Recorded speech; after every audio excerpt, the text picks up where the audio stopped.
ನನ್ನೆಲ್ಲ ಕವಿ ಮಿತ್ರರಿಗೂ ನಮಸ್ಕಾರಗಳು. ನಾನು ಡಾಕ್ಟರ್ ಕಮಲಾ ಎಸ್.ಕೆ. ನಾಲ್ಕು ತಂತಿಯನ್ನು ಮೀಟುತ್ತಾ ಕನ್ನಡಕ್ಕೆ ಜ್ಞಾನಪೀಠ ಪ್ರಶಸ್ತಿ ಗರಿ ಮೂಡಿಸಿದ ಶಬ್ದಗಾರುಡಿಗ, ವರಕವಿ, ಜಗದ ಕವಿ ಎಂದು ಪ್ರಸಿದ್ಧರಾದ ದ ರಾ ಬೇಂದ್ರೆಯವರ ಜನ್ಮದಿನದಂದು ಅವರಿಗೆ ಗೌರವಪೂರ್ವಕ ನಮನಗಳನ್ನು ಅರ್ಪಿಸುತ್ತೇನೆ. ಅವರ ಒಂದು ಕವನ ಬೆಳಗು ಜಾವ ಕವಿತೆಯನ್ನು ಓದಲು ಇಚ್ಛೆಪಡುತ್ತೇನೆ. ಈ ಬೆಳಗು ಜಾವ ಕವಿತೆ ನನಗೆ ಇಷ್ಟವಾದಂಥ ಕವಿತೆಯ ಶೀರ್ಷಿಕೆ ಬೆಳಗು ಜಾವ.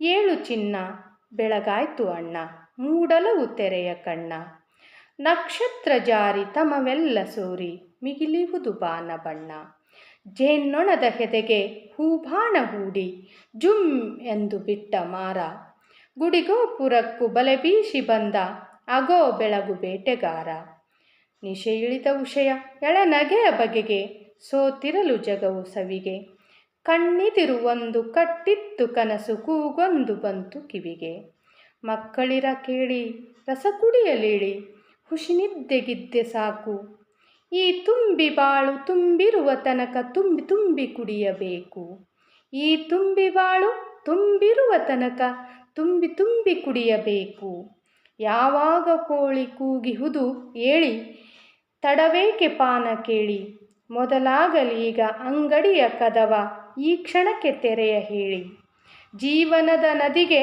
ಸೆಳೆಯುವುದು ಮರಣ ಬಂದೀತು ಕ್ಷಣವು ಉರಳಿ, ಜೀವನದ ನದಿಗೆ ಸೆಳೆಯುವುದು ಮರಣ ಬಂದೀತು ಕ್ಷಣವು ಉರುಳಿ, ಹೋದವರು ತಿರುಗಿ ಬಂದಾರೆ ಅವರು ಬರಲಿಕ್ಕೆ ಇಲ್ಲ ಮರಳಿ, ಹೋದವರು ತಿರುಗಿ ಬಂದಾರೆ ಅವರು ಬರಲಿಕ್ಕೆ ಇಲ್ಲ ಮರಳಿ, ಬಾನ್ ಹೊಗರಲುಂಟು ಮರ ಚಿಗುರಲುಂಟು ಬರಲುಂಟೆ ಸುಗ್ಗಿ ಮತ್ತೆ, ಬಾನ್ ಹೊಗರಲುಂಟು ಮರ ಚಿಗುರಲುಂಟು ಬರಲುಂಟೆ ಸುಗ್ಗಿ ಮತ್ತೆ, ಮುಳುಗಿರಲಿ ಮುಪ್ಪು ಚಿಂತನದಿ ತಾನು ಹರೆಯಕ್ಕೆ ಬೇರೆ ಹೊತ್ತೆ, ಮುಳುಗಿರಲಿ ಮುಪ್ಪು ಚಿಂತನದಿ ತಾನು ಹರೆಯಕ್ಕೆ ಬೇರೆ ಹೊತ್ತೆ.